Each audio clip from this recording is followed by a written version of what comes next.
Somewhere south of Singapore, in the last hour before dawn, a tanker is moving through the dark.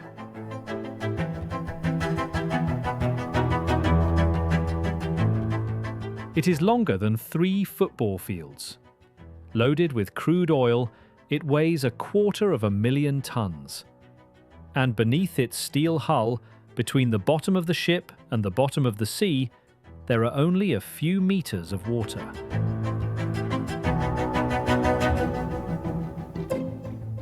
Not a few hundred meters, not a few dozen, a few. The captain slows the ship to a crawl. A local pilot stands at his shoulder, watching a single instrument, an echo sounder, ticking off the depth below the keel.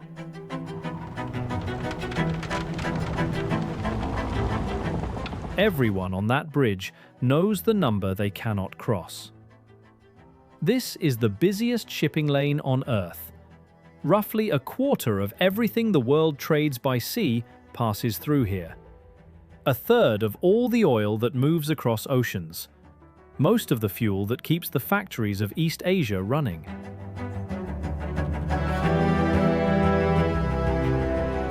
And it happens in a channel so narrow and so shallow that the largest ships crossing it can scrape the seabed if they load a few centimeters too deep. The most valuable stretch of water on the planet is also one of the tightest. Both things are true. The trade could not be bigger, the margin could not be smaller. So how does it hold?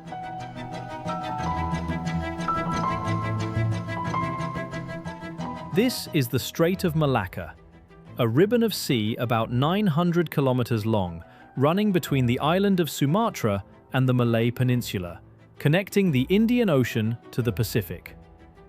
On a map, it looks like an afterthought, a thin blue gap between 2 green landmasses. But close to 100,000 ships pass through that gap every year. That is 1 vessel on average every 6 minutes, around the clock, every day. Container ships stacked 20 boxes high, tankers carrying the energy of half a continent, bulk carriers full of coal, grain, iron ore, palm oil.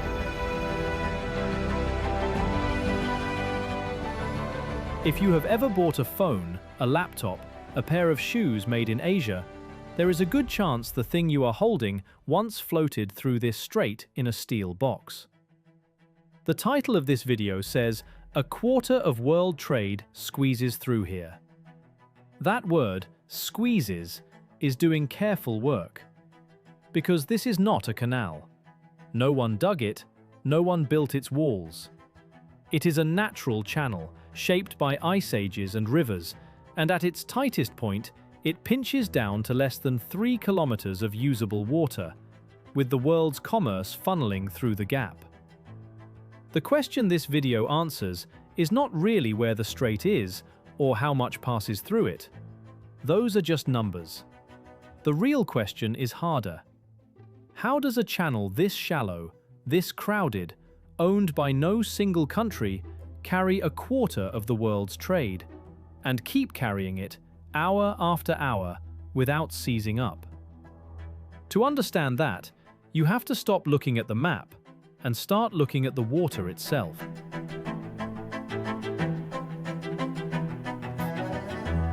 The strait is wide at its northern end. Where it opens into the Andaman Sea, it stretches more than 200 kilometers across, a vast, forgiving mouth. A ship coming from the Indian Ocean has all the room it needs. Then, as it moves southeast towards Singapore, the walls close in. Sumatra on one side, the Malay Peninsula on the other. The 2 coasts lean toward each other, and the sea between them shrinks. From 200 kilometers to 100 to 50 to a handful. By the time a ship reaches the southern exit, near a place called the Phillips Channel, the navigable water has narrowed to under 3 kilometers. A quarter of world trade, threading the eye of a needle.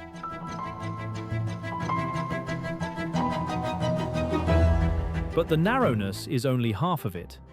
The other half is hidden underneath. The Strait of Malacca sits on top of something called the Sunda Shelf. It is a drowned platform of land, a place that 20,000 years ago, during the last ice age, was not sea at all. It was dry ground.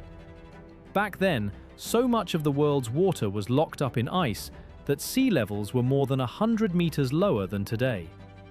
Sumatra, Borneo, Java, and the Malay Peninsula were not islands. They were joined together into a single continent. You could have walked across what is now the strait. Then the ice melted. The oceans rose. The low ground flooded. And the strait was born, not as a deep marine trench, but as a shallow, flooded plain. That is why the water here is so thin. In much of the channel, the sea floor is only about 25 meters down. In places, less. The strait never had the depth of an ocean. It is a puddle stretched across a shelf, and it has been that way since the day the sea covered it. This single fact, that the busiest shipping lane on Earth runs over a drowned plain, decides almost everything about how it works. It is why the world's largest ships have to hold their breath through it. It is why a single grounded vessel could block it. It is why 3 countries spend money every year just to keep the water deep enough to use. And it is why, in the Phillips Channel, a supertanker captain watches that echo sounder like his life depends on it. Because it does. The rule those captains live by is a number: under keel clearance. The gap between the lowest point of the ship and the seabed. In the tightest, shallowest stretch of the strait, a deep draft vessel is required to keep at least 3.5 meters of water beneath its keel at all times. 3.5 meters. About the height of a 1-story room.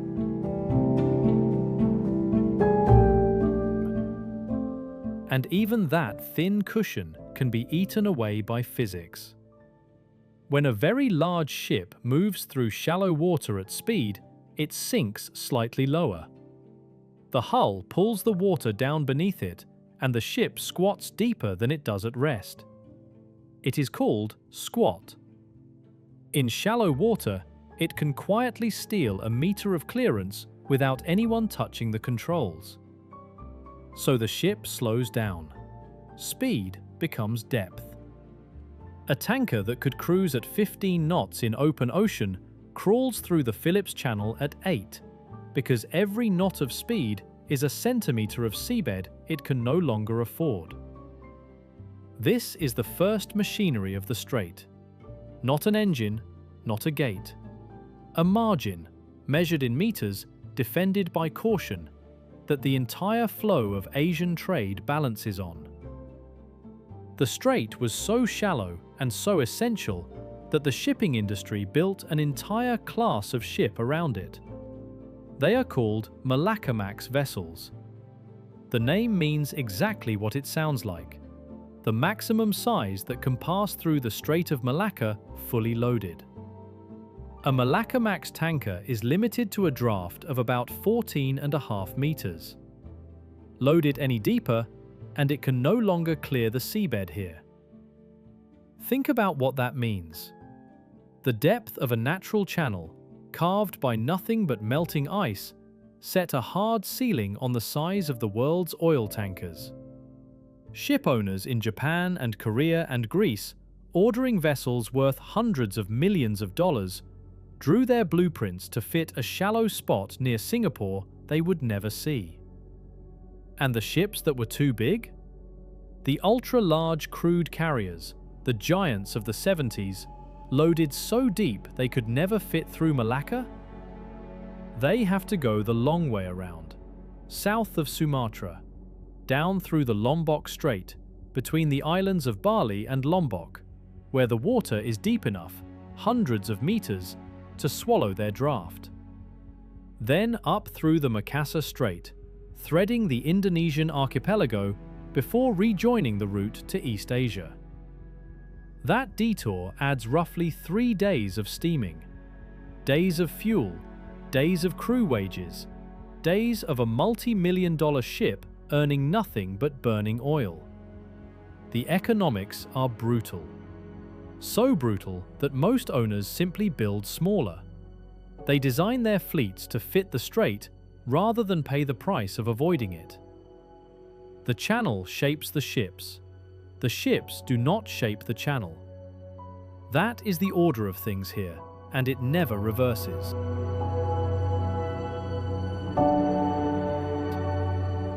Now follow what is actually inside those hulls.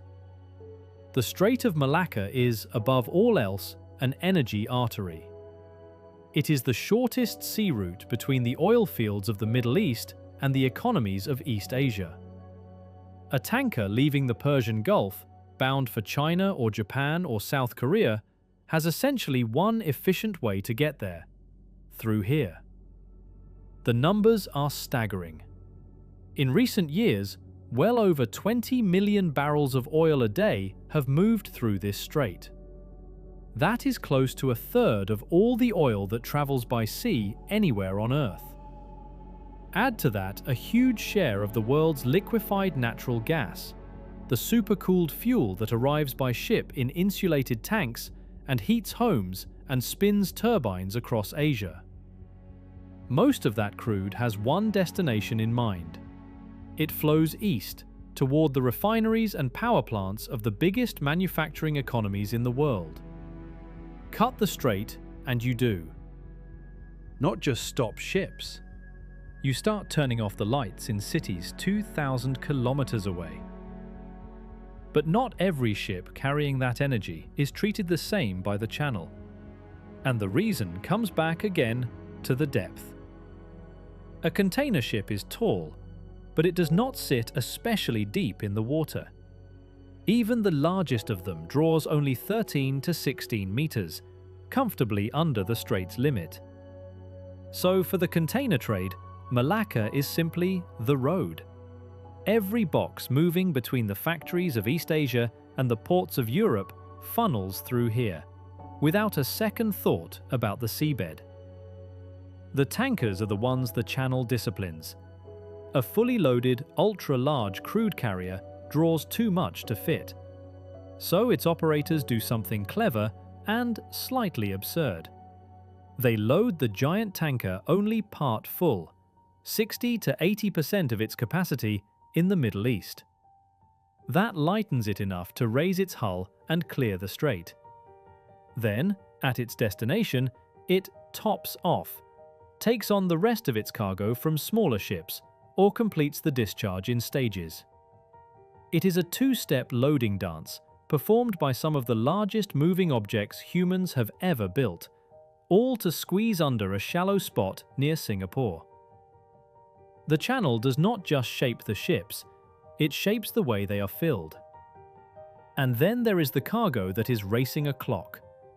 Liquefied natural gas is carried at 160 degrees below zero, kept liquid by extreme cold in insulated tanks. But no insulation is perfect. A tiny fraction of the cargo is always warming, always turning back to gas, always boiling off. The longer the voyage, the more of the cargo simply evaporates away.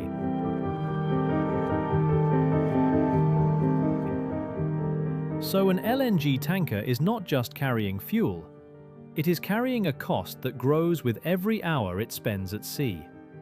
Delay it in the strait, hold it up in haze or congestion or a closed channel, and you are not only late, you are burning the cargo itself. This is how a bottleneck in one narrow channel reaches into markets across a continent. When transit times through the strait stretch out, deliveries across Asia slip. When deliveries slip, the price of gas at the far end can move within days.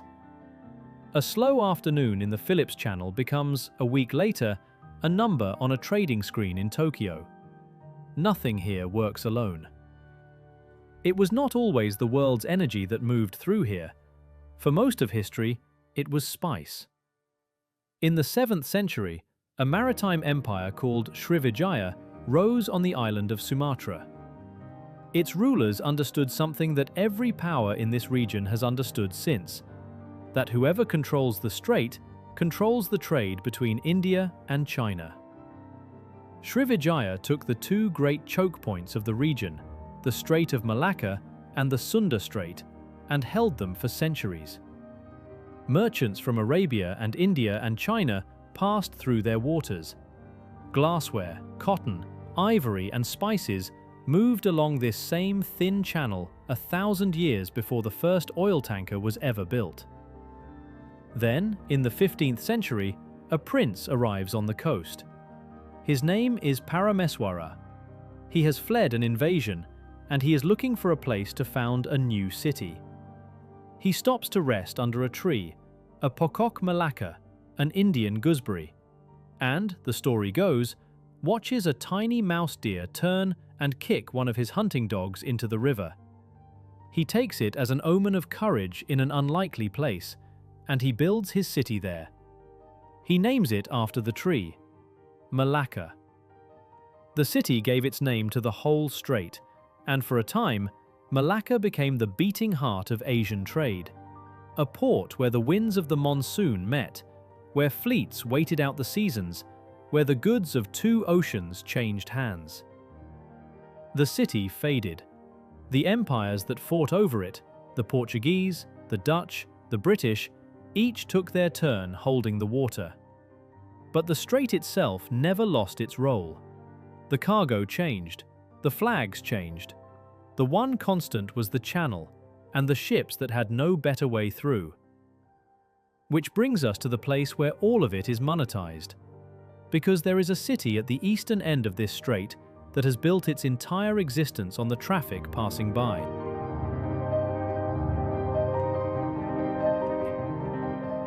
Singapore sits at the strait's southern hinge, the point where a ship must turn to enter the South China Sea. It is a small island. It has no oil of its own, no natural resources to speak of, and yet it is one of the richest nations on Earth. And it got there by doing something clever with its position. Here is the puzzle. Singapore does not own the Strait of Malacca. The channel is shared water, bordered by Indonesia and Malaysia, and at its southern end, Singapore. No one charges a toll to pass through it. The nations along it have agreed, deliberately, to keep it free. So how does a country with no oil and no toll booth become one of the wealthiest places on the planet off the back of a strait it doesn't control? The answer is that Singapore does not tax the ships passing by. It sells them things they cannot get at sea. Start with fuel. Every one of those tens of thousands of ships burns enormous quantities of oil, and eventually every one of them needs to refuel. In the language of shipping, that is called bunkering. And Singapore is the largest bunkering port in the world, by a wide margin. In a single recent year, ships took on nearly 55 million tons of marine fuel at Singapore. That is roughly 5 times the volume of the next largest fuel port anywhere. The city sits directly astride the busiest east-west trade route on Earth, and it has turned that geography into a service. A ship crossing between the Indian Ocean and the Pacific will almost always stop here to fill up, because the detour to refuel anywhere else costs more in time than it saves in price. And most of that fuel is not pumped at a pier. It is delivered at anchor. A tanker drops its hook in the roads off Singapore, and a small bunker barge pulls alongside, ties up, and pumps fuel across while both vessels float. Hundreds of ships can lie at anchor here at once, waiting their turn, refueling on the water without ever touching land. Then there is the cargo itself. Singapore is one of the busiest container ports in the world, handling tens of millions of steel boxes a year. But most of those boxes are not staying in Singapore. They are being transshipped. Here is how that works. A giant container ship, sailing the long-haul route between Asia and Europe, does not sail into every small port along the way. It cannot. The detours would cost it days. Instead, it stops once, at a hub like Singapore, and unloads. Its boxes are then sorted and loaded onto smaller feeder ships, which fan out to dozens of smaller ports across Southeast Asia. And boxes coming the other way are gathered up, consolidated, and stacked back onto the big ship. The hub does the sorting. It is a switching yard for the ocean, where the trade of a whole region is broken apart and reassembled, one crane lift at a time.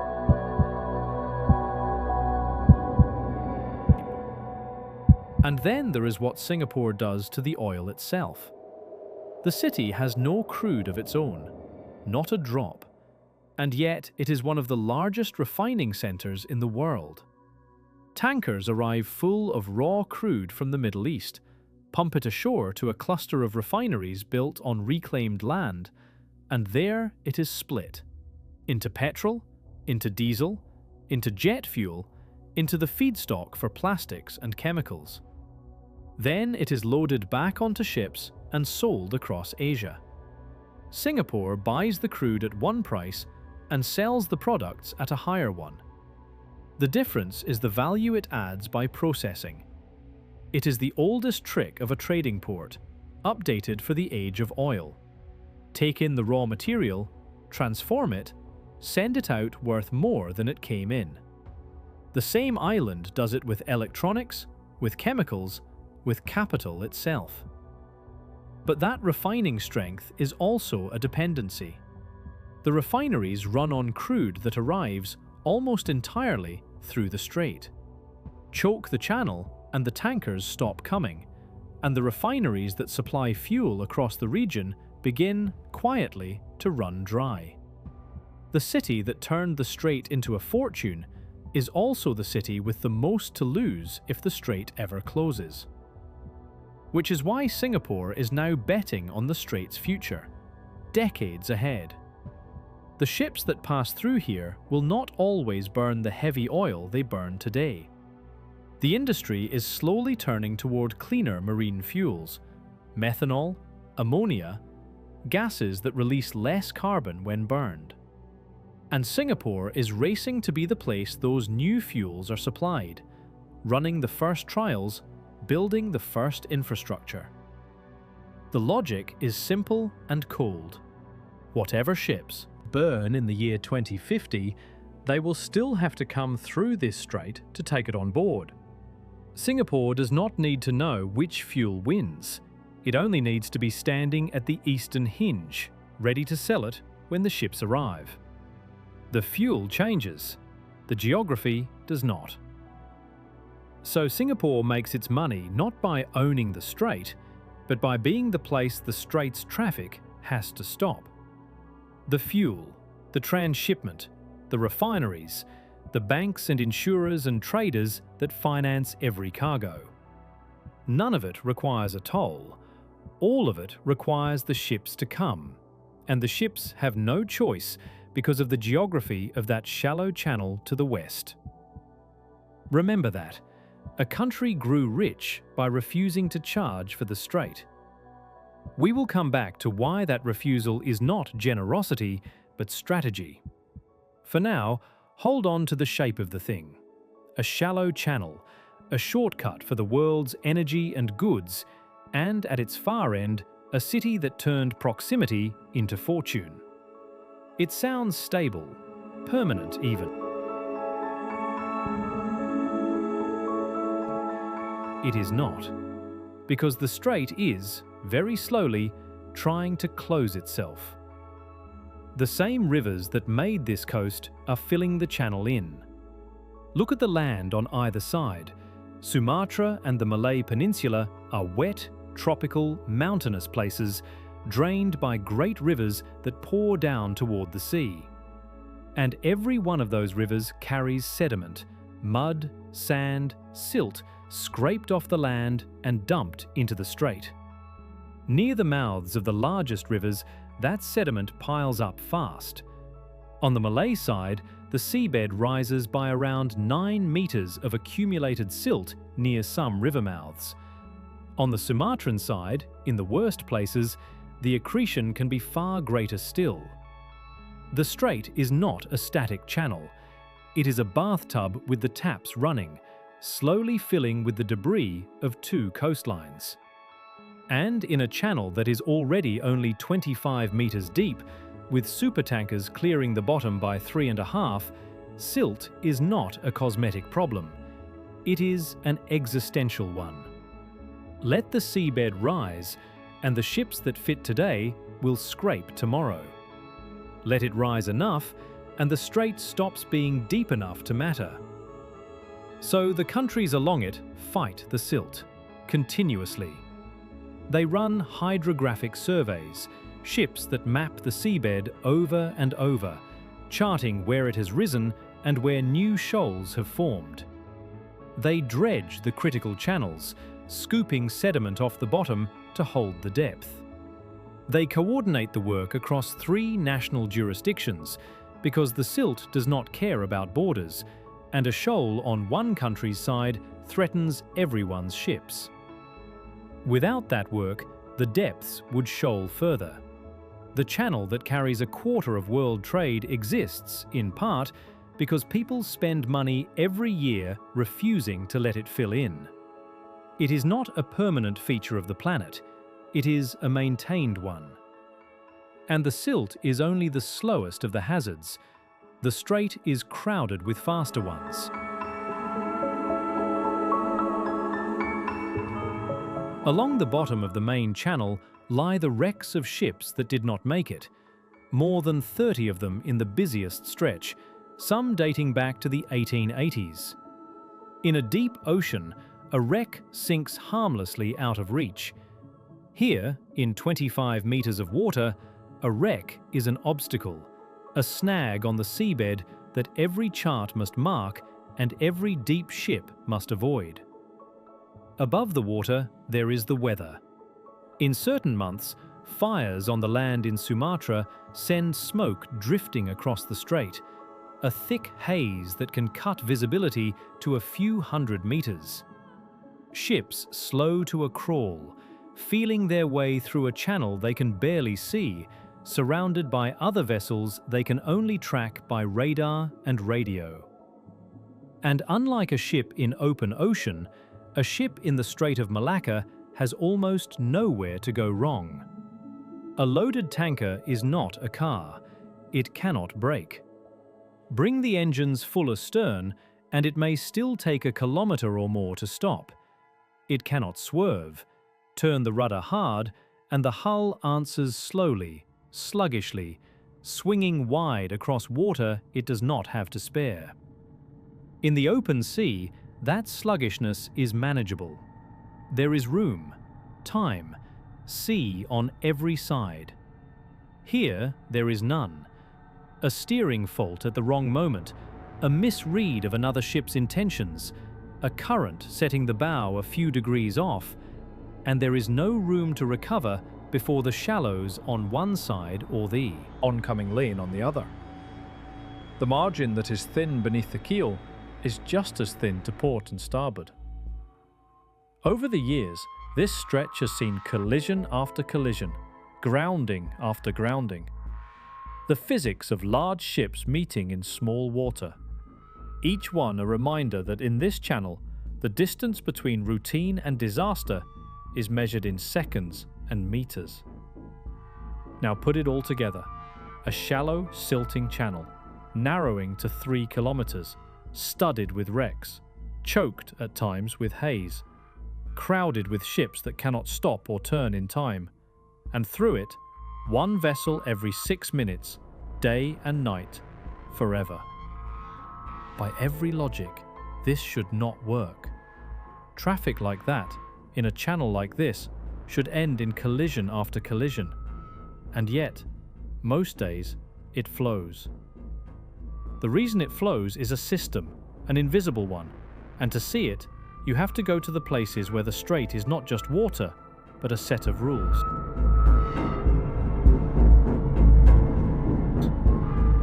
Start with the lanes. The Strait of Malacca is not a free-for-all. Overhead, in a sense, it is painted with invisible lines. It is governed by something called a traffic separation scheme, a set of designated lanes, agreed under international maritime law that divides the channel into one-way streets. Ships heading northwest, out toward the Indian Ocean, use one lane. Ships heading southeast, towards Singapore and the Pacific, use another. Between them runs a separation zone, a buffer of water that traffic is not supposed to enter. It is, quite literally, a highway drawn on the sea, with lanes and a median, and no lines painted on anything. The vessels stay in their lanes because they are required to, and because in water this tight, a ship straying into oncoming traffic is not a fender bender. It is a catastrophe. But a one-way system only solves half the problem, because not all the traffic here is going along the strait. A great deal of it is going across. The strait is lined with major ports. On the Malaysian side, Port Klang is one of the 10 busiest container ports on Earth. Nearby, Tanjung Pelepas handles millions of boxes a year, and every ship entering or leaving those ports has to get from the coast, across the through traffic, and out to sea, or the reverse. Which means that on top of the two great rivers of ships flowing along the strait, there is a second flow cutting straight across it. Ferries, feeder ships, fishing boats, vessels crossing between Sumatra and the peninsula. The rule for them is simple and strange. When you cross the traffic lanes, you cross them at a right angle, 90 degrees, straight across, like a pedestrian using a crosswalk over a motorway, perpendicular, so that you spend the least possible time in the path of the oncoming stream, and so that the big ships can see exactly what you are doing and where you are headed. In the central strait near Port Klang, that crossing traffic can amount to dozens of vessels a day cutting across the through lanes. It is one of the most intense intersections in any shipping scheme in the world, a place where the along flow and the across flow meet, and where a single misjudgment could put two ships in the same piece of water at the same second.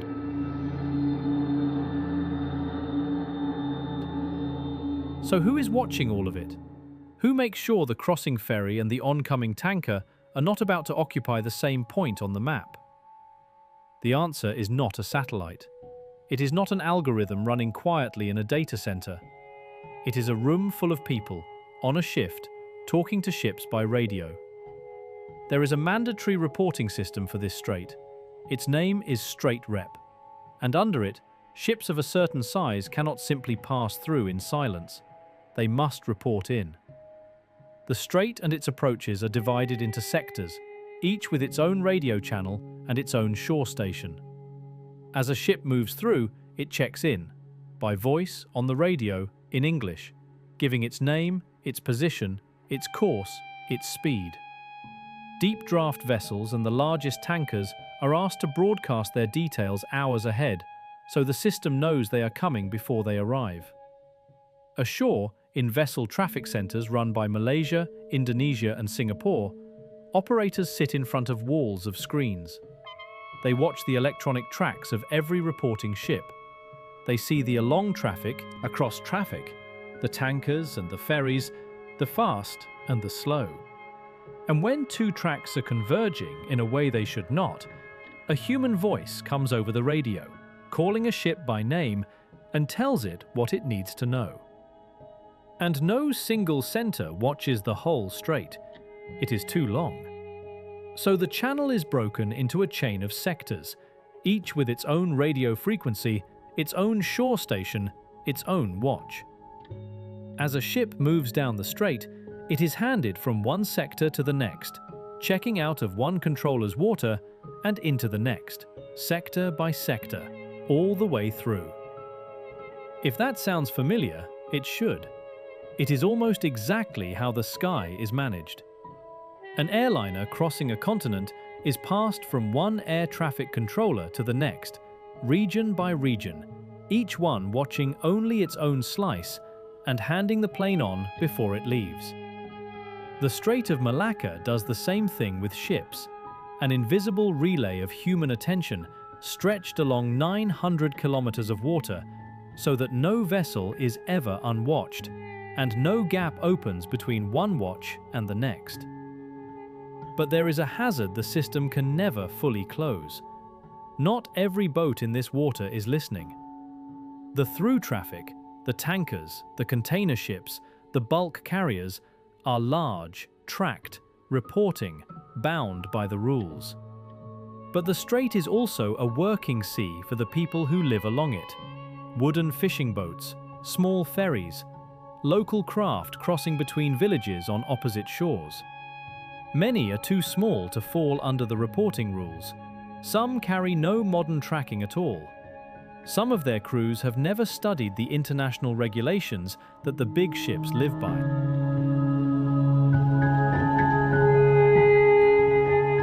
So, into the most tightly managed shipping lane on Earth, there drifts a layer of traffic that the management cannot see and cannot instruct. Small boats crossing the paths of 250,000-ton ships on a sea they have fished for generations, largely unaware of the machine humming around them. The supertanker, with the pilot and the echo sounder and the sector controller, must also, at any moment, avoid a fishing boat that answers to none of it. The system is not perfect then. It cannot be.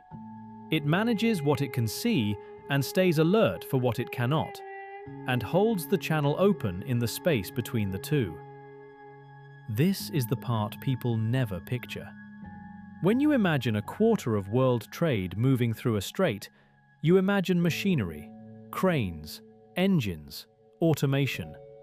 You do not imagine a person on a night shift, watching a screen, speaking calmly into a microphone to a ship they will never see, keeping it from meeting another one in the dark.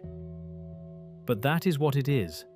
The strait runs on people, on operators reading screens, on pilots standing on foreign bridges watching echo sounders, on the human voice, on the radio, in the small hours, the least glamorous machinery imaginable, and the one that everything else depends on. Consider the pilot. When the largest vessels approach the tightest, most dangerous stretches, the captain who has sailed the ship across an ocean gives up the con to a stranger. A pilot is a local expert, someone who does nothing but guide ships through this one patch of water again and again, until its every shoal and current and quirk lives in memory. To board, the pilot comes out in a small launch that pulls alongside the moving ship. A rope ladder drops down the towering steel side, and the pilot climbs it, from a pitching boat up the hull of a vessel still underway, in whatever weather the strait is offering that night. On the bridge, the handover happens in a few quiet sentences. The captain keeps command, but it is the pilot's local knowledge that reads the water now, that knows how the ship will squat at this speed, how the current sets across this bank, how close is too close in this particular bend. There is no automation for this. No chart, however detailed, holds what a pilot holds: the accumulated feel of 1,000 transits through the same narrow water. The most advanced shipping lane on Earth still comes down, in its tightest moments, to one person who knows the channel by heart, standing beside one person who does not, and talking the ship through. And it is not one country's people, it is three. The vessel traffic centers, the surveys, the dredging, the reporting, sectors. All of it is coordinated between Indonesia, Malaysia, and Singapore, under a shared framework built precisely because no single country can keep this strait open alone. The silt crosses borders. The traffic crosses borders. So the system that manages them had to cross borders too.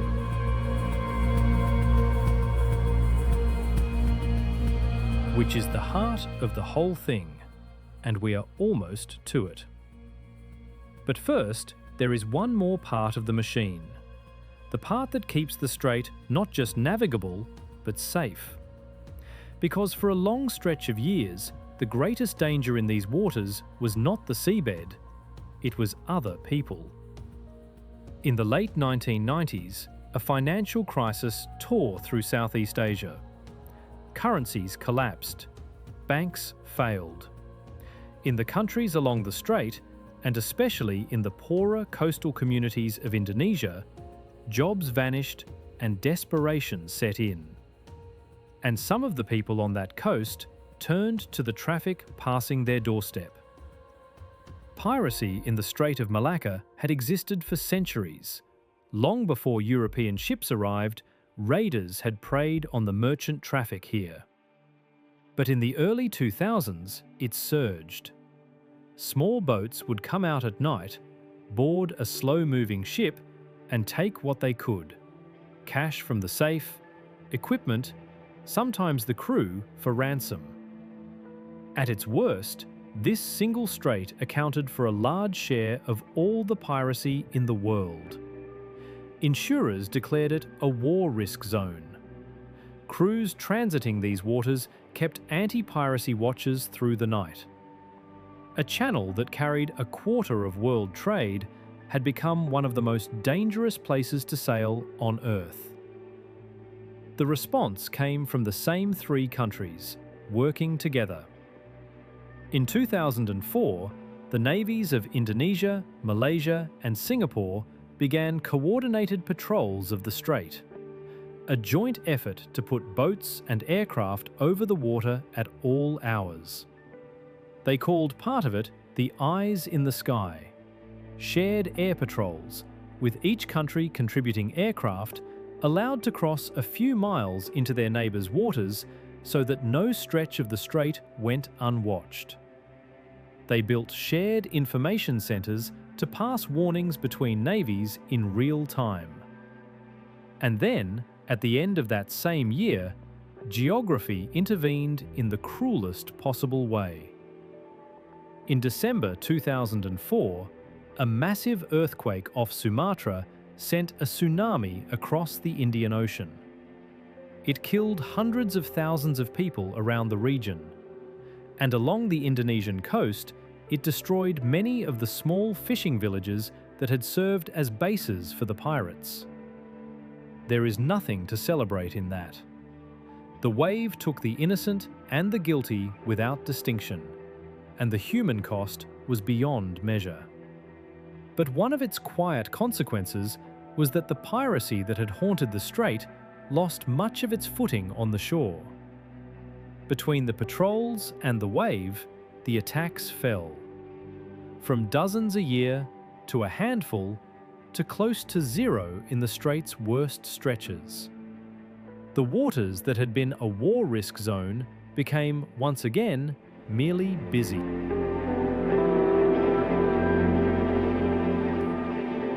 It is worth sitting with what that took. Not a single navy imposing order. 3 former rivals, countries that guard their sovereignty jealously, that do not always agree, deciding that the strait mattered more than their differences, and agreeing to patrol each other's water to keep it open. The security of a quarter of world trade rested not on strength, but on cooperation between neighbours who had every reason not to trust each other.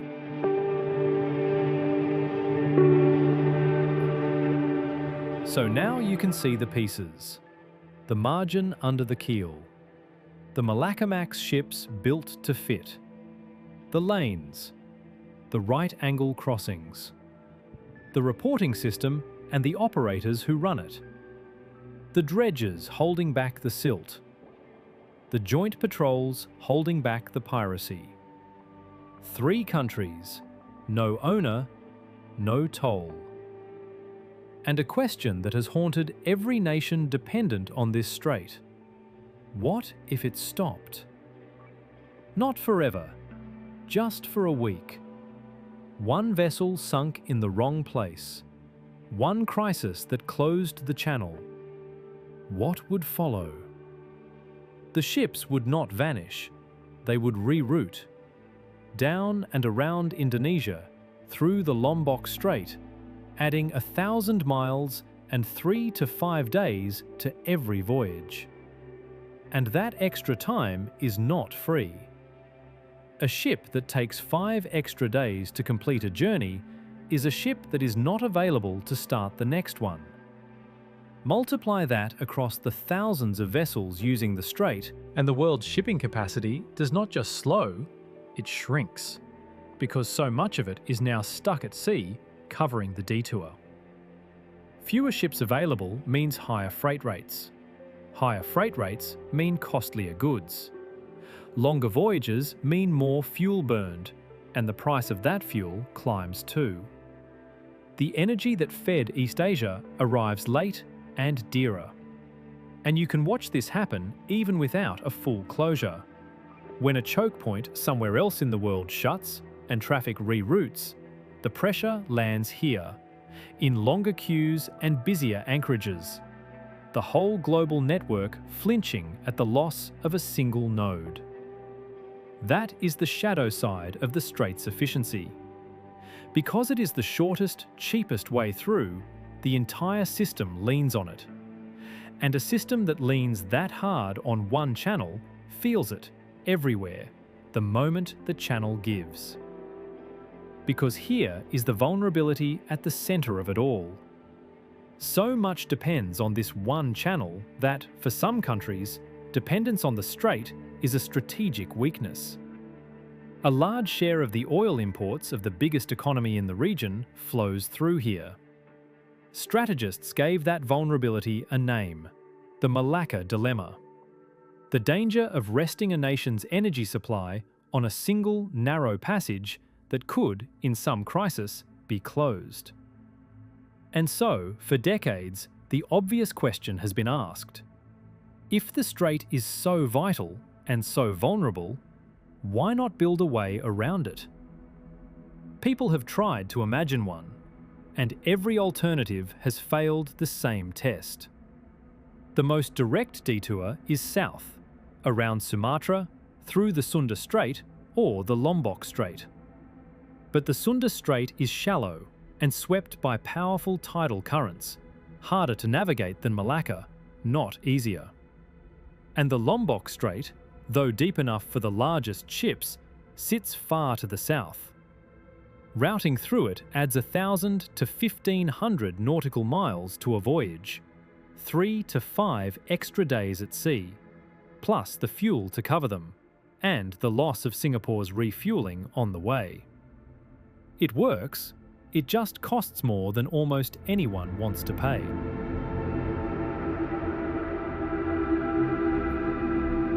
Then there are the schemes to bypass the water entirely. The idea, revived again and again over the years, of cutting a canal across the narrow neck of land to the north, or of building a land bridge, where cargo is unloaded from a ship on one coast, carried overland by rail, and loaded onto a different ship on the other. But a land bridge is not a strait. A ship cannot sail across it. Every container would have to be lifted off, moved by land, and lifted on again. Double the handling, double the time, double the cost. Shipping analysts have been blunt. A land bridge would not meaningfully compete with simply sailing through. The efficiency of an unbroken channel, where the ship never stops, is almost impossible to beat. And the overland pipelines? Some have been built. Pipelines carrying oil and gas from the Bay of Bengal across Myanmar into southern China, deliberately routed to bypass the strait. They work, but their capacity is a fraction of what flows through Malacca. A pipeline can carry a few 100,000 barrels a day. The strait carries more than 20 million. You cannot replace an ocean channel with a pipe. This is the thing every alternative runs into. It is not that no other route exists. It is that no other route matches the strait's particular combination. The depth, the directness, the ports, the fuel, the whole integrated system built up over 1,000 years of traffic. You can route around the water. You cannot route around the system. Remember the promise early on that there was a way around, sort of. This is the payoff. There isn't. Not really. Not one that anyone can afford. The strait's power is that it has no true replacement. Which finally explains why Singapore and Malaysia and Indonesia never charge a toll. It would be easy to. A quarter of world trade has to pass through here. The littoral states could, in theory, put a price on it and grow rich overnight. They have chosen, deliberately, not to. And the choice is not charity. It is strategy. The moment the strait charges a toll, it gives every shipowner a reason to look harder at the alternatives, to invest in the pipelines and the bypasses and the longer routes. A free strait is an irreplaceable. 1. A tolled strait invites competition, so the nations along it keep it free, because keeping it free is what keeps it essential, and keeping it essential is what keeps the fuel and the fortune flowing to their shores. And so we arrive at the answer to the question we started with. How does a channel this shallow, this narrow, owned by no one, carry a quarter of the world's trade, and keep carrying it? The answer is that it is not really the channel doing the work. It is a machine, and almost none of it is made of steel.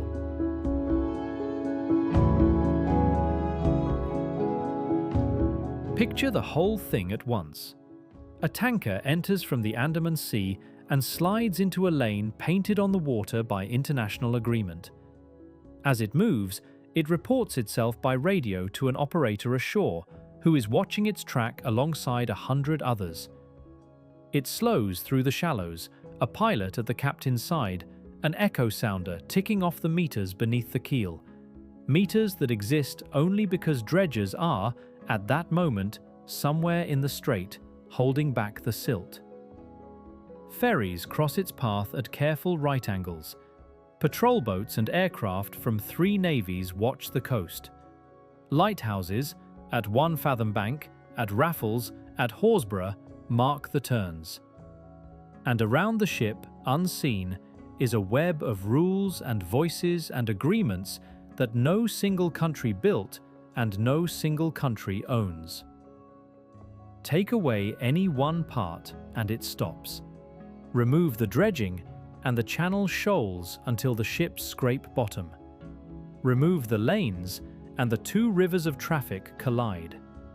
Remove the reporting and the operators go blind. Remove the patrols and the piracy returns.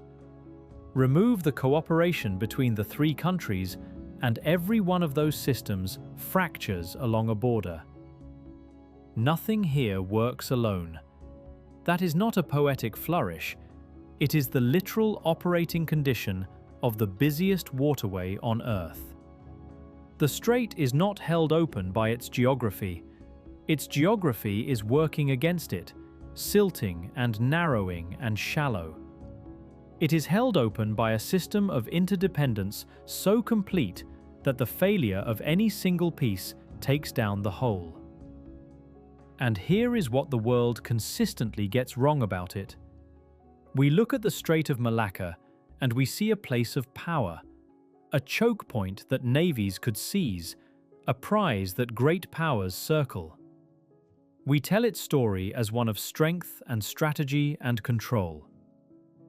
But stand in the Phillips Channel at 4 in the morning, and that is not what you see. You see a supertanker crawling through the dark with 3.5 meters of water under it, guided by a voice on the radio, kept afloat by the fact that 3 neighbors who don't fully trust each other have agreed, one more day, to keep the water deep and the lanes clear and the pirates gone. The strait's real power is not that it is strong. It is that it is fragile, and that an enormous, invisible, unglamorous effort is spent every single day, keeping something that should not hold together, holding together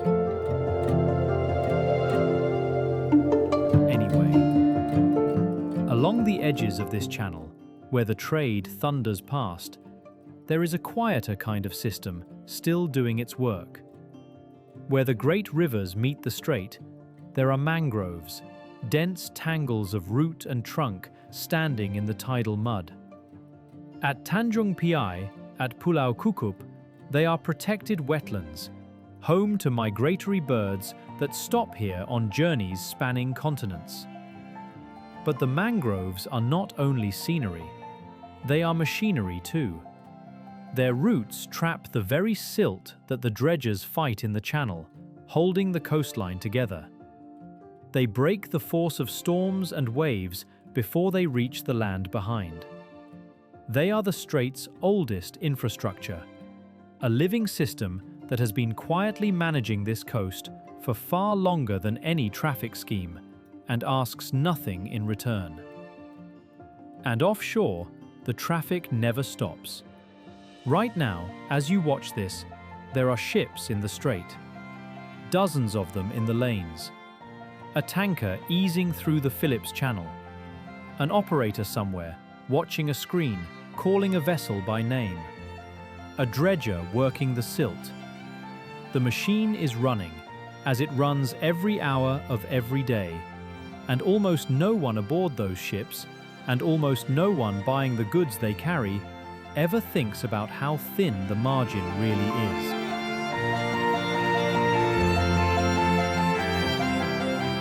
The silt keeps coming. The traffic keeps growing. More ships and bigger ones every year, funneling through a channel that cannot get any wider or any deeper than the drowned plane allows. The whole arrangement works because everyone involved has agreed, so far, to keep it working. No one knows how long that holds. Whether the depth can be maintained forever against the rivers. Whether the cooperation survives every future strain. Whether a channel this fragile can carry a world that only asks more of it each year. For now, it holds. One ship every 6 minutes, 3.5 meters of water, 3 countries, no toll, no owner. A quarter of everything the world trades, squeezing through a gap you could see across on a clear day. And trusting, without ever knowing it, that on the other side, someone is still watching the screen. If you'd like to keep exploring how the world actually works beneath the surface of the places we take for granted, consider subscribing to Wired Earth. Thank you for watching.